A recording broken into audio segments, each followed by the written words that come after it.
नमस्कार दोस्तों, एक बार फिर से आपका नए वीडियो में स्वागत है। यदि आप एक ईपीएस 95 पेंशन धारक हैं और 2014 के बाद भी सेवा में रहे और हायर पेंशन का विकल्प चुनने के लिए आपको सर्कुलर का इंतजार था, तो वो सर्कुलर के इंतजार की घड़ियां है वो अब आपकी खत्म हो चुकी है।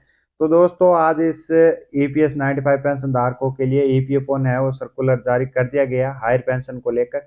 जानेंगे क्या क्या है इसमें, पूरी डिटेल से जानेंगे। जानने से पहले आपसे एक छोटी सी रिक्वेस्ट है कि आप इस चैनल पर नए हो तो चैनल को सब्सक्राइब करके बेल आइकन को ऑन कर दीजिएगा, और दी गई जानकारी आपको पसंद आए तो वीडियो को लाइक करके और ईपीएस 95 पेंशन धारकों के साथ शेयर जरूर कर दीजिएगा।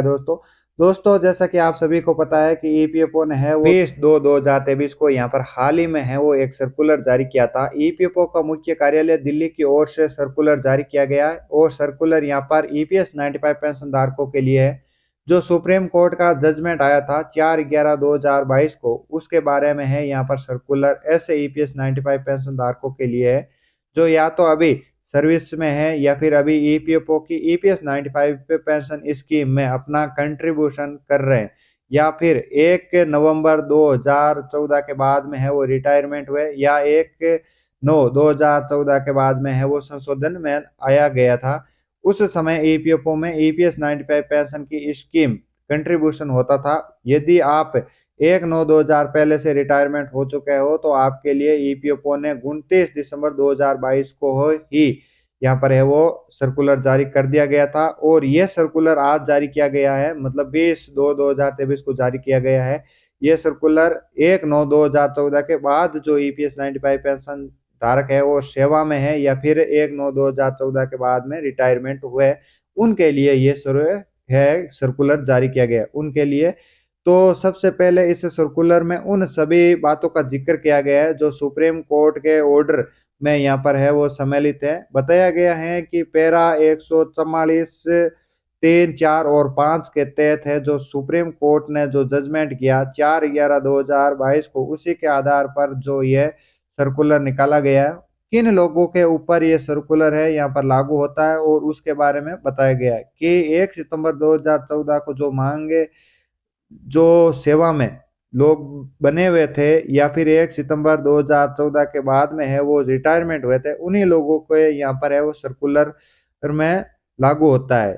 ये सर्कुलर में लाभ है यहाँ पर मिलेगा, और किन है वो लाभ नहीं मिलेगा वो भी इसमें बताया गया, उनके बारे में जानकारी दी गई है। ऐसे लोग जो ईपीएस 95 पेंशन धारक है जिन्होंने यहाँ पर 1 सितंबर 2014 के समय में पैराग्राफ 4 नहीं सॉरी 11(3) के तहत यहाँ पर अपना विकल्प का चयन नहीं किया था, उसके लिए ये सर्कुलर दोबारा जारी किया गया है। तो ये दोस्तों ईपीएस 95 पेंशन धारकों के लिए एक बार पुनः मौका दिया गया है जिन्होंने है वो अपना विकल्प का कोई चयन नहीं किया गया। जैसा कि माननीय सुप्रीम कोर्ट के जजमेंट में कहा गया कि यहाँ पर जो कट ऑफ डेट थी उसके हिसाब से पेंशन धारकों के लिए का प्रयोग नहीं किया गया, विकल्प का प्रयोग नहीं किया था, उन्हें माननीय सुप्रीम कोर्ट की ओर से 4 महीने का ज्यादा समय यहाँ पर दिया गया है। उन्हीं पेंशनधारक है जो यहाँ पर 11(3) के पैराग्राफ के तहत विकल्प का उपयोग सही उपयोग कर रहे हैं, प्रयोग किया गया है, और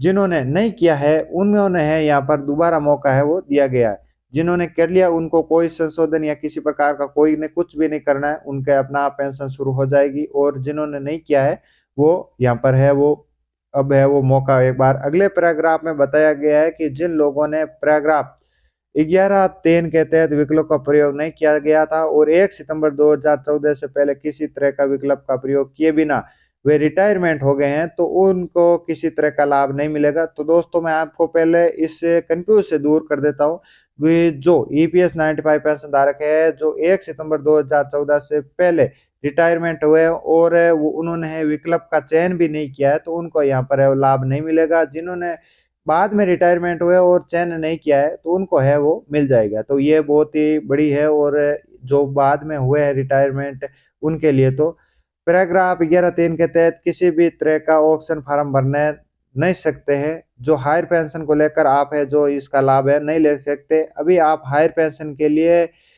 उपयुक्त नहीं होंगे। इस हिसाब से जिन पेंशन धारकों ने पैराग्राफ 11(3) के तहत तो उस समय विकल्प का प्रयोग नहीं किया था, उसे संशोधन के बाद 2014 के बाद में है वो यहाँ पर सेवा में बने हुए थे, या जब वे संशोधन 11(4) में लाया गया था, उस समय ईपीएफओ ने उनका है वो कंट्रीब्यूशन जारी किया था। उस समय वो एक एक्टिव मेंबर के थे, ऐसे लोग जो इसका लाभ है वो पा सकते हैं।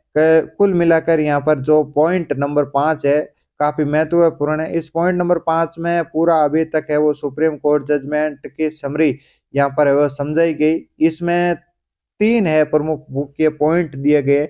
यदि ये 3 मुख्य प्रमुख पॉइंट पे लाभ है आपको मिलता है, आपको मिल सकता है, तो आप है यहाँ पर हायर पेंशन का लाभ भी ले सकते हैं। इसके लिए आपको सबसे पहले आपको इजीली इजिलेबल होना जरूरी है। यदि ये 3 प्रमुख पॉइंट आपके लिए सही है तो आपको 5,000 रुपये सेलिंग लिमिट या फिर 6,000 रुपये 6,500 रुपये सेलिंग लिमिट के ऊपर यदि कंट्रीब्यूशन किया है तो आप भी है इसका लाभ ले सकते हैं। भले ही उस समय आपने वो फॉर्म नहीं भरा हो, लेकिन आपने वो कंट्रीब्यूशन सीलिंग लिमिट 5,000 रुपये और सीलिंग लिमिट 6,500 रुपये से ऊपर पैराग्राफ 28 के तहत कंट्रीब्यूशन किया है तो आप है उसका भी लाभ ले सकते हैं। और यहाँ पर एंड लिखा गया है कि तीनों शर्तों में आपको जो यहाँ पर पूरी हो करनी है।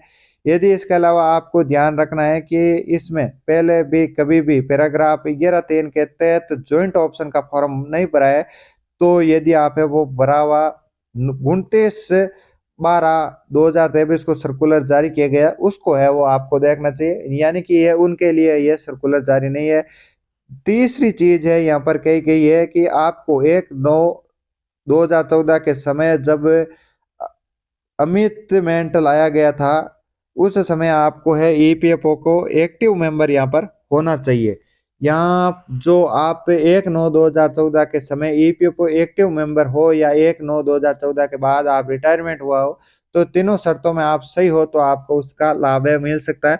आगे 6 नंबर पॉइंट में बताया गया है कि हायर पेंशन के लिए आप फॉर्म किस प्रकार भरना है। तो आपको यहाँ पर प्रक्रिया बताई गई है, ये प्रक्रिया आप पढ़ सकते हो। सभी कमीशन के माध्यम से है वो जॉइंट फॉर्म भरवाए जाएंगे। आपको यहाँ पर डिस्क्लाइमर या फिर डिक्लेरेशन है जो आप ईपीएफओ दोबारा जारी करेगा, यानी कि ये दो चीज है, ये ईपीएफओ दोबारा जारी करेगा। आपको पेंशन फंड में पीएफ है जो ट्रांसफर किए कर दिया जाएगा और इससे डिटेल भी दी गई है, पहले भी लागू कर दिया गया। आपको पता होगा कि ये डिटेल है वो आप पहले भी पढ़ सकते हो इसमें। इसके अलावा 7वें नंबर पॉइंट में आपको दिया गया है फॉर्म किस तरह भरा जाएगा। फॉर्म भरने के लिए आपको यूआरएल पॉइंट भी दिया गया है। आपको इसमें अभी किसी प्रकार का है वो ऑफलाइन का झंझट है खत्म हो चुका है। यूआरएल के माध्यम से आपका फॉर्म भरा जाएगा। ईपीएफओ की खुद की वेबसाइट के ऊपर आप है वो फॉर्म भर सकते हो। 1/9/2014 से पहले जो लोग यहाँ पर रिटायरमेंट हो चुके हैं, जिन्होंने पीएफ के तहत हायर पेंशन का विकल्प नहीं चुना था, उनके लिए भी ईपीएफओ ने एक यूआरएल पर है वो ईपीएफओ की वेबसाइट पर ऑनलाइन है वो प्रक्रिया जारी किया सकता है। जो पहले फॉर्म नहीं भरा था या फिर कुछ रह गया वो प्रक्रिया, तो वो भी है इस यूआरएल पर है वो भर सकते हैं। तो दोनों के लिए है। अब पिछले सर्कुलर में यूआरएल जारी नहीं किया था, इस सर्कुलर में यूआरएल आ गया है। यदि आपको आरपीएफ से आपके फॉर्म में भराए जाए तो उनको है वो ई फाइल के रूप में सबमिट करना होगा। और आप हायर पेंशन का लाभ के लिए आपको मोबाइल पर मैसेज या ईपीएफओ की साइट पर आप देख सकते हो। दोस्तों तो ये बहुत ही है, अब है वो वृद्ध पेंशन धारकों को कहीं किसी के पास जाने की जरूरत नहीं है। आप अपने मोबाइल के अंदर है वो देख सकते हो कि आपको पेंशन मिलेगी या नहीं मिलेगी। यूआरएल में जाकर और या यूपीएफओ की साइड में है वो आप जाकर देख सकते हो।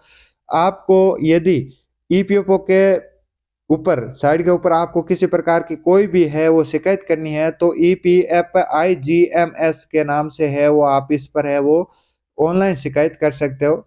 तो यहाँ पर सबसे नीचे दो ऑप्शन दिए गए हैं, इन पे लागू किया गया है। 4/11/2022 के सुप्रीम कोर्ट के जजमेंट के अनुसार ये सर्कुलर निकाला गया है।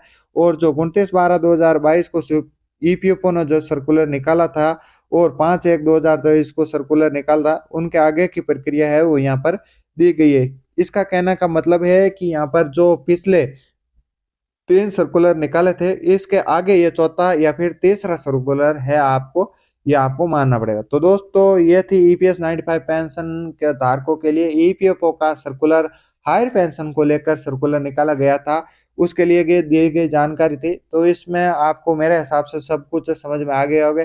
यदि ये आपको जानकारी अच्छी लगी है तो वीडियो को लाइक करके, और चैनल पर आपने अभी तक सब्सक्राइब नहीं किया तो सब्सक्राइब करके बेल आइकन को ऑन कर दीजिएगा, और अपने ईपीएस 95 पेंशन धारकों के साथ शेयर भी जरूर करें, और इसका है वो लाभ है वो भी ले। तो मिलते हैं एक नई अपडेट नई वीडियो के साथ, तब तक के लिए जय हिंद, जय भारत, वंदे मातरम।